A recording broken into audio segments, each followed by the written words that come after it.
کیا آپ جانتے ہیں وہ کون سا عمل ہے جو انسان کے چہرے سے نور چھین لیتا ہے، دل کو بے چین کر دیتا ہے اور لوگوں کے دلوں سے اس کی عزت گرا دیتا ہے؟ یہ عمل زبان سے چند لمحوں میں ہو جاتا ہے، مگر اس کا نقصان برسوں تک ساتھ رہتا ہے۔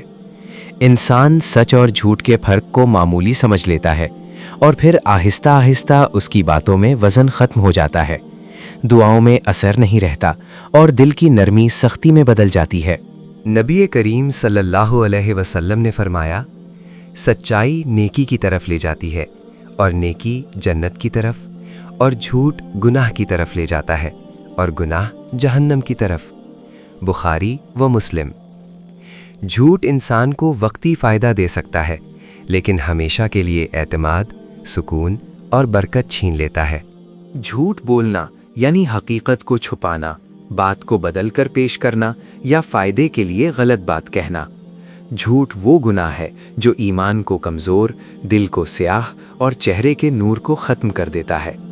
اگر آپ چاہتے ہیں کہ اللہ آپ سے راضی ہو، لوگ آپ پر بھروسہ کریں اور دل میں حقیقی سکون آئے، تو سچ کو اپنی پہچان بنا لیں، کیونکہ سچ بولنے والا اللہ کے قریب ہوتا ہے۔